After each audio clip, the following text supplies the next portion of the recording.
नमस्कार दोस्तों, स्वागत है आप सभी का हमारे इस चैनल द अंशु वॉइस पर। दोस्तों, अगर आप भी अपनी लाइफ में कुछ नया सीखने की चाह रखते हैं तो इस चैनल को अभी सब्सक्राइब कर लें। हे दुर्गा माता, आपसे हाथ जोड़कर निवेदन है कि आपके इस वीडियो को जो भी लाइक और चैनल को सब्सक्राइब करे उसके जीवन में कभी दुख दर्द मत आने देना। माता रानी आपके सभी कष्टों को समाप्त करे, आपकी झोली खुशियों से सदैव भरी रहे। दोस्तों, नवरात्रि का महापर्व 9 देवी अर्थात 9 कन्याओं को समर्पित है। कन्या पूजन करने से हमारी समस्त पीड़ा दूर होती है, दुख दर्द दूर होते हैं, हर कष्ट दूर होते हैं, ग्रह क्लेश हमारे जीवन से हमेशा के लिए दूर हो जाते हैं। यहाँ तक कि पितृ दोष, राहु दोष, मंगल दोष, काल सर्प दोष, मात्र कन्या पूजन से शनि से पीड़ित व्यक्ति को राहत मिलती है, सुकून मिलता है, घर में खुशियां आती हैं तथा अकाल मृत्यु घर में कभी नहीं होती। दोस्तों, हम आपको बता दें, इस बार माता रानी हाथी की सवारी पर पृथ्वी लोक पर आ चुकी हैं और भक्तों के कष्टों को दूर करेंगी। जब जब माता रानी हाथी पर सवार होकर आती है तब तब धरती पर फूल खिलते हैं और वर्षा होती है तथा हरियाली की उत्पत्ति होती है और जीवन सुगम हो जाता है। किसान के घर में साक्षात मां जगदम्बा जगत मां का आगमन होता है। दोस्तों, इस बार के नवरात्रि बहुत ही शुभ और मंगलकारी माने जा रहे हैं। इस बार शारदीय नवरात्रि 15 अक्टूबर दिन रविवार को शुरू होकर और इसका समापन 23 अक्टूबर दिन सोमवार को होगा। ऐसे में 24 अक्टूबर दिन मंगलवार को ही दुर्गा विसर्जन होगा। जो लोग माता रानी की स्थापना करते हैं, मूर्ति स्थापना करते हैं, वह लोग 24 अक्टूबर दिन मंगलवार को विसर्जन करेंगे। दोस्तों, नवरात्रि की अष्टमी और नवमी तिथि पर कन्या पूजन का विधान है। इस बार महा अष्टमी तिथि 22 अक्टूबर 2023 यानी कि इस दिन रविवार है और नवमी तिथि 23 अक्टूबर 2023 दिन सोमवार को है। ऐसे में आप अष्टमी और नवमी को इन दोनों तिथियां में कन्या पूजन अवश्य ही करें। कन्याओं को भोजन अवश्य खिलाएं। शास्त्रों में 9 दिनों के नवरात्रि को बहुत ही शुभ और मंगलकारी माना जाता है और वही 8 दिनों के नवरात्रि को अच्छा नहीं माना जाता। ऐसे में 10 दिनों के नवरात्रि बहुत ही शुभ माने गए हैं। शास्त्रों के अनुसार नवरात्रि के दिनों में माता रानी का पूजन करने से, कन्या पूजन करने से मां अभय वरदान प्रदान करती है। कुंडली में जो कष्ट होते हैं उन्हें ठीक कर देती है। श्रीधर की तरह ही सच्चे हृदय वाले व्यक्ति के सभी कष्टों का निवारण मां शीघ्र ही करती है। मां की उपासना से विनम्रता का विकास होता है। सभी कष्ट, दरिद्रता, दुख, कष्ट नष्ट हो जाते हैं। नवरात्रि में माता रानी का व्रत और पूजन किया जाता है, लेकिन नवरात्रि के दौरान सबसे ज्यादा महत्व होता है कन्या पूजन का। दोस्तों, कन्या रानी जो होती है फूल की पंखुड़ियों की तरह नाजुक होती है। कन्या पूजन सर्वप्रिय है, श्रेष्ठ है। कन्या के रूप में स्वयं जगदम्बा देवी, माता वैष्णो देवी या अर्थात समस्त ब्रह्मांड इनके शरीर के कण कण में वास करते हैं। बहुत कम लोग जानते हैं 33 कोटि देवी देवताओं का वास होता है कन्याओं के मस्तक पर। कन्या चाहे छोटी हो चाहे बड़ी हो, वह सदैव पूजनीय है, मां के समान मानी जाती है। दोस्तों, माना जाता है व्रत और उपासना से माता रानी इतना प्रसन्न नहीं होती है जितना कि कन्या पूजन से होती है। नवरात्रि में छोटी छोटी कन्याओं को माता रानी का स्वरूप माना जाता है। कन्याओं को भोग लगाया जाता है, उन्हें प्रसन्न किया जाता है और बदले में आशीर्वाद मांगा जाता है। कन्याओं को प्रसन्न करने के लिए गिफ्ट आदि उपहार वगैरह दिए जाते हैं। माना जाता है अगर कन्याओं को कोई भेंट दी जाए और वह उसे खुशी खुशी स्वीकार कर लें तो इसका मतलब है माता रानी अर्थात माता वैष्णव ने वो भेंट स्वीकार कर ली। जिन पर कन्याएं प्रसन्न होती हैं तो समझो उन्हें माता रानी का आशीर्वाद मिल गया और माता रानी की कृपा से उन्हें मुन्ह मांगा वरदान प्राप्त होता है। कन्या पूजन कोई मामूली पूजन नहीं होता।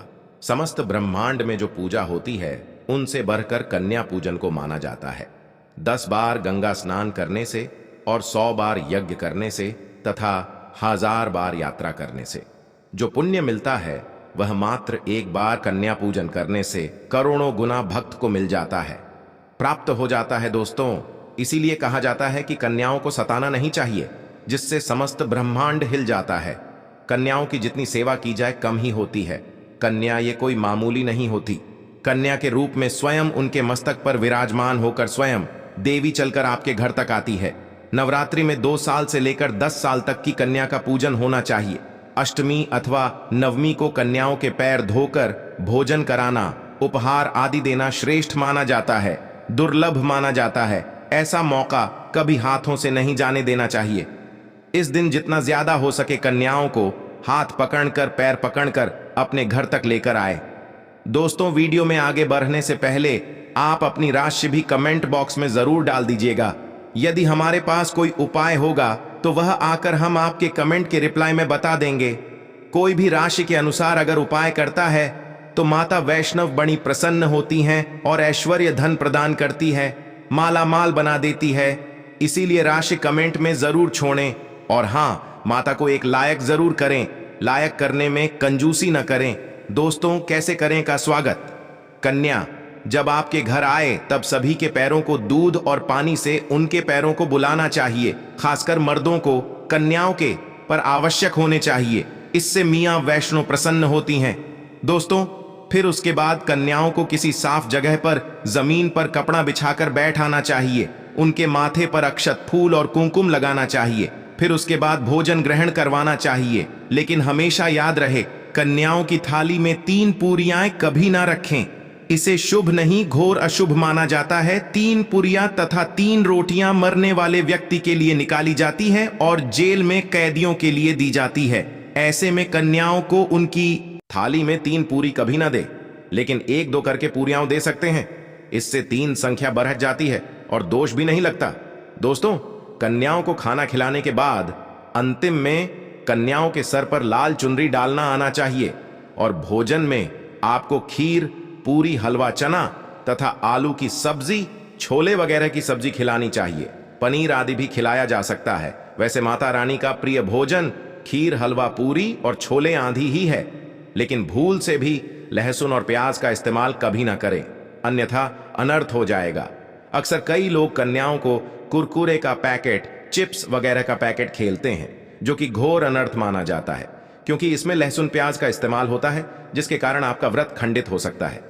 मां दुर्गा क्रोधित हो सकती है। जहां आपने 9 दिनों तक लहसुन प्याज का परहेज किया, लेकिन आपकी एक गलती पूरे व्रत को खंडित कर सकती है। इतना भी नादान नहीं बनना चाहिए कि माता रानी रुष्ट हो जाए और कन्याओं को भी अशुद्ध होना पड़े। कन्याओं को डब्बा बंद कोई भी ऐसी चीज ना खिलाएं जिसमें लहसुन प्याज होता है। कई चीज तो ऐसी होती हैं मार्केट में जिसके अंदर लहसुन प्याज का इस्तेमाल होता है। ऐसा आप कभी मत करना। दोस्तों, कई लोग कन्या पूजन में खाना घर पर नहीं बनाते और मार्केट से रेडीमेड लाकर ही खेलते हैं तथा दही जलेबी खिलाते हैं, जो कि शुभ नहीं माना जाता। दोस्तों, में ऐसा खाना वो लोग खिलाते हैं जिनके घर में मान लीजिए कोई दुर्घटना आदि हो गई है या घर में कोई बीमार है या कोई मुसीबत है, तब वो ऐसा करते हैं। लेकिन अगर आप स्वस्थ हैं, आपको कोई पीड़ा नहीं है, तो ऐसा भूलकर भी नहीं करना चाहिए।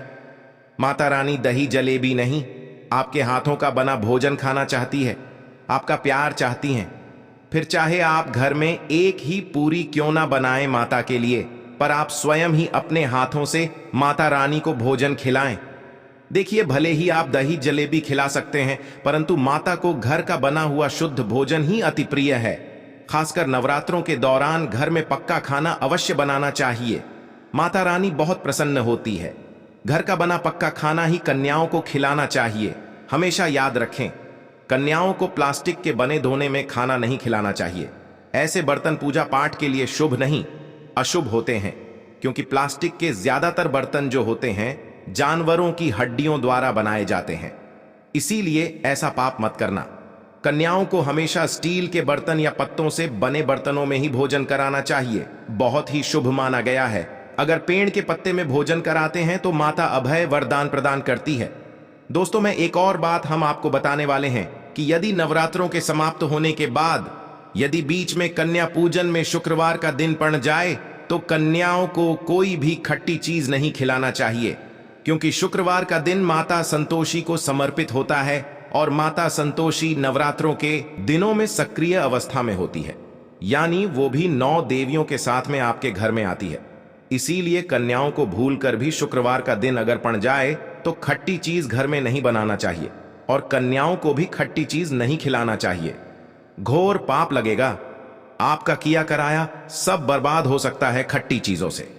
माता संतोषी रूठ हो सकती है, चिढ़ सकती है, आपको श्राप दे सकती है।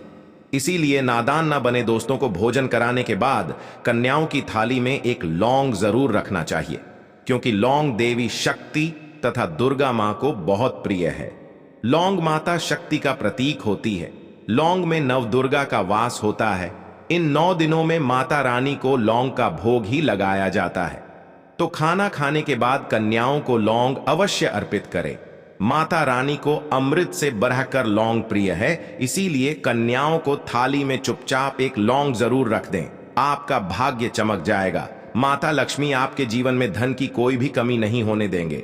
दोस्तों, आपको बता दें, कन्याओं को उपहार में क्या दे। कन्याओं को खुश करने के लिए उनकी थाली में दक्षिणा डालें, ताकि आपके घर में संपन्नता बनी रहे तथा धन की कोई भी कमी ना हो। कन्या जब आपके घर से खुशी खुशी धन लेकर जाती है, तो वह भी आपको खुशी खुशी कई गुना आपको धन प्रदान करती है। इस समय कंजूसी मत करना। खुशी खुशी कन्याओं को धन अवश्य देना। कन्याओं को कोई सुंदर गिफ्ट दे सकते हैं। शास्त्रों में बताया जाता है कि कन्या जितना खुश होती है, माता रानी उतना ही जल्द फल की प्राप्ति प्रदान करती है। ऐसे में आप कन्याओं को चॉकलेट बॉक्स दे सकते हैं तथा खूबसूरत कपड़े दे सकते हैं।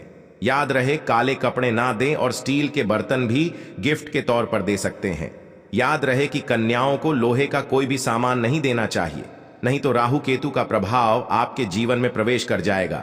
राहु काल तथा राहु दोष आपको लग जाएगा, आप बर्बाद भी हो सकते हैं। दोस्तों, जब कन्या अपने घर के लिए प्रस्थान करें तो उनके चरण जरूर छू लें और अपने मन में अपनी प्रार्थना को पूरा करें। सच्चे दिल से मांगी हुई मुराद माता रानी अवश्य ही पूरी करती है। सच्चे दिल का मतलब होता है मन में कोई भी लालच ना हो, और अगर वो लालच माता को पाने के लिए बन जाए तो उसे बोलते हैं सच्ची श्रद्धा और सच्ची भक्ति। ऐसी भक्ति के आगे स्वयं 33 कोटि देवी देवता आपको नमस्कार करते हैं। दोस्तों, नवरात्रों के दिनों में अगर मिल जाए आपको ये संकेत, तो समझो मां दुर्गा आपके घर में आ चुकी है। ये संकेत बताते हैं मां दुर्गा का आशीर्वाद आपको प्राप्त होने वाला है। तो आइए शुरू करते हैं दोस्तों। पहला संकेत, जब आप कलश स्थापना करते हैं तो जड़ से निकली हरियाली बहुत ही शुभ मानी गई है। कहा जाता है कि जड़ से निकली हरियाली हमारे भविष्य में होने वाले अच्छे और बुरे होने का संकेत देती है। ये सभी बातें हमारे आने वाले साल का भविष्य बताती हैं। यदि आपने जॉब हुए हैं और वह किसी कारणवश नहीं हो पाए हैं, तो यह संकेत बड़ा ही मनहूस माना गया है। कहा जाता है कि नवरात्रों में जौ अगर सूख जाते हैं या बढ़ते नहीं हैं, तो आपको समझ लेना चाहिए कि ये साल आपका खराब होने वाला है तथा घर में कोई बीमारी आने वाली है, या दिन दुगनी रात चौगुनी आपकी कम होने वाली है या घटने वाली है। दोस्तों, ये धन हानि का संकेत माना गया है, क्योंकि आपने कोई ना कोई गलती ऐसी कर दी होगी जिसके कारण माता रानी नाराज हो गई है। इसीलिए माता से आप क्षमा अवश्य मांग ले। मां अपने भक्तों को अवश्य माफ करती है। एक मां ही होती है जो अपने बेटे को, अपने लाल को हर गलती पर माफ करती है। लेकिन ऐसा बेटा किस काम का जो मां से माफी ना मांगे। इसीलिए माता रानी से अपनी गलती की माफी अवश्य मांग लें। मियां वैष्णव अपने भक्तों को कभी निराश ही नहीं करती, बल्कि उन्हें धन धान्य से और खुशियों से परिपूर्ण बना देती है। और दोस्तों, यदि जो हरे भरे हो जाते हैं तो यह शुभ संकेत होता है। इससे आने वाले समय में आपको बहुत ज्यादा ही धन लाभ होगा। माना जाता है कि 1 रुपए का सिक्का या चांदी का कोई भी सिक्का जड़ के बीचों बीच में अगर मिट्टी में दबा दिया जाए तो घर में सुख समृद्धि आती है। माता लक्ष्मी दौड़ी दौड़ी चली आती है, जो कि अंदर हमेशा 1 रुपए का सिक्का अवश्य डालना चाहिए। जड़ को खाली नहीं रखना चाहिए, उसमें धन वगैरह अवश्य डालना चाहिए। इससे माता का आशीर्वाद सदैव परिवार पर बना रहता है और जीवन में कोई भी संकट नहीं आता। खाली जो मतलब धन भी खाली, खुशियां भी खाली ही मिलेंगी। दोस्तों, नंबर 2, यदि आपकी नींद नवरात्रों के दौरान सुबह 4 बजे के आसपास खुलती है तो इसे बड़ा ही शुभ संकेत माना जाता है, क्योंकि यह समय ब्रह्म मुहूर्त कहलाता है। इस समय देवी शक्ति अपने सच्चे भक्तों को ही जागती है। इस समय उठाना मतलब माता की कृपा प्राप्त करने के बराबर माना गया है। ये संकेत बताते हैं कि माता की सच्ची भक्ति का प्रभाव आपके ऊपर हो चुका है और माता रानी आपको जल्दी ही कोई खुशखबरी देने वाली है। माँ आपकी सच्ची भक्ति से बहुत खुश हैं। दोस्तों, नंबर 3, यदि नवरात्रि में आपका मन प्रसन्न होने लगे, पूजा पाठ में आपका मन लगने लगे, पूजा करते समय मन का शांत होना, यह दर्शाता है कि आपको बहुत जल्द मां की कृपा प्राप्त होने वाली है। माता रानी आपकी भक्ति से बहुत खुश हैं। आपकी भक्ति माता रानी को आनंद दे रही है। ऐसे व्यक्ति को समझ जाना चाहिए कि उसके जीवन में अब अच्छा समय आने वाला है। दोस्तों, नंबर 4, नवरात्रों के दौरान अगर मां के गले से फूल गिर जाए तथा जौ के हरे भरे पत्ते अगर बिन हवा के हिल जाए तो इसे अति उत्तम माना गया है। यह संकेत बताता है कि माता रानी का आगमन आपके घर में अस्थायी रूप से हो चुका है। आपको माता लक्ष्मी की कृपा प्राप्त होने वाली है। यह संकेत कुछ खास लोगों को ही दिखाई देते हैं। माना जाता है कि पूजा करते समय अगर धुआं अधिक बरस जाए तो इससे यह पता चलता है कि आपके घर से गरीबी हमेशा हमेशा के लिए जाने वाली है। भूत प्रेत आत्मा है अब आपके घर से हमेशा के लिए जाने वाले हैं। पूजा करते समय धुएं का अधिक होना बहुत ही शुभ और मंगलकारी माना गया है। यह संकेत भविष्य में अच्छे परिणाम को दर्शाते हैं।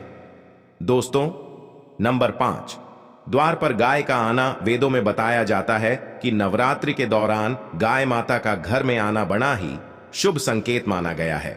नवरात्रि में द्वार पर गाय का आना अत्यंत शुभ है। यदि आपके भी द्वार पर गाय आती है तो गाय के माथे पर कुमकुम लगाना ना भूलें तथा गाय को रोटी जरूर खिलाएं। इससे मां दुर्गा अत्यंत प्रसन्न होंगी और आपकी झोली खुशियों से भर देंगी। द्वार पर गाय का बार बार आना भी जीवन में आने वाले अच्छे संकेतों की ओर इशारा करता है। दोस्तों, नंबर 6, सपने में शेर का दिखाई देना। अगर आपके सपनों में मां दुर्गा दिखाई देती है, अर्थात कोई भी देवी अगर आपके सपनों में दिखाई देती है तो बड़ा ही शुभ माना गया है। नवरात्रों के पावन अवसर पर माता के दर्शन किसी खास भक्तों को ही होते हैं। ये सपने कभी किसी को शेयर मत करना। यदि माता की सवारी तथा शेर रात्रि में सपने में बार बार दिखाई देता है तो मां दुर्गा आपसे प्रसन्न है। यह संकेत बताते हैं कि जल्द ही आपकी कोई मनोकामना अवश्य पूर्ण होगी और आपके शत्रुओं का नाश हो जाएगा। शत्रु आपके नाम से ही थर थर कांपने लगे। गामा दुर्गा का वाहन शेर है, इसीलिए नवरात्रि में शेर का दिखाई देना अत्यंत शुभ संकेत होता है। दोस्तों, नंबर 7, यदि कोई छोटी कन्या आपको सुबह सुबह लाल वस्त्र धारण किए हुए दिखाई देती है तो आपने साक्षात मां दुर्गा के दर्शन किए हैं। यदि नवरात्रों में सबसे पहले आपके घर में कन्याओं का आगमन हो जाए तो समझो आपको दुनिया की कोई भी शक्ति, ब्रह्मांड की कोई भी शक्ति आपको करोड़पति होने से नहीं रोक सकती। आपके जीवन में आपके घर में माता लक्ष्मी का आगमन होने वाला है। आप दिन दुगनी रात चौगुनी तरक्की करेंगे। अब आप खुशियां मनाइए और मिठाइयां बांटें। ऐसे में कन्याओं को भरपूर तरीके से खुश रखें और उनका आगमन दूध से चरण धुलाकर करें। कोई भी कंजूसी न करें। दोस्तों, माता रानी आपको यह संकेत दे रही है कि अब आपका बुरा समय समाप्त हो चुका है। अब जीवन में सुख समृद्धि के द्वार खुल जाएंगे। दोस्तों, नंबर 8, घर पर उल्लू का आना। यदि मां लक्ष्मी का वाहन उल्लू नवरात्रि में आपके घर पर आकर बैठ जाए तो यह भी शुभ संकेत है। इसका अर्थ है कि मां लक्ष्मी का आपके घर में प्रवेश हो चुका है और आपकी आर्थिक स्थिति और मजबूत होगी। लेकिन याद रहे, उल्लू नवरात्रि और दीपावली पर आना ही शुभ माना जाता है। दोस्तों, नंबर 9, यदि ब्रह्म मुहूर्त के समय यानी सुबह के 4 बजे के आसपास घंटियों की आवाज सुनाई दी जाए या शंख की आवाज सुनाई दे जाए तथा कोई भजन सुनाई दे जाए तो बड़ा ही शुभ संकेत माना गया है। इससे यह पता चलता है कि माता रानी आपकी भक्ति से बहुत प्रसन्न है और आपके जीवन में सभी नकारात्मकता का नाश होने वाला है तथा माता लक्ष्मी की कृपा आपको प्राप्त होने वाली है। दोस्तों, नवरात्रों के दौरान घर में काली चींटियों का दिखाना, लंबी लंबी लाइन बनाकर मुंह में खाना ले जाते हुए चींटियों को देखना अच्छा संकेत माना गया है। और यदि मंदिर में पूजा करते समय कोई छिपकली आदि दिखाई दे जाए या मंदिर के स्थान की ओर छिपकली चली जाए तो बड़ा ही शुभ संकेत माना गया है। इससे यह पता चलता है कि आपको माता लक्ष्मी की कृपा प्राप्त होने वाली है। मां का आशीर्वाद आपको मिलने वाला है। नवरात्रों के दौरान मंदिर में छिपकली का दिखना बहुत ही शुभ संकेत माना गया है। आपकी भक्ति का फल आपको शीघ्र ही मिलने वाला है, क्योंकि छिपकली को माता लक्ष्मी का प्रतीक माना गया है। किसी शुभ अवसर पर छिपकली का दिखना मंगलकारी माना गया है। और नवरात्रि में छिपकली का मंदिर में दिखना साक्षात देवी लक्ष्मी का स्वरूप माना गया है। दोस्तों, अगर आप वाकई में मां वैष्णो की कृपा पाना चाहते हैं तो कमेंट बॉक्स में लिखें जय माता दी, माता रानी आपकी झोली खुशियों से भर दें। मां वैष्णो के लिए एक लाइक तो बनता है।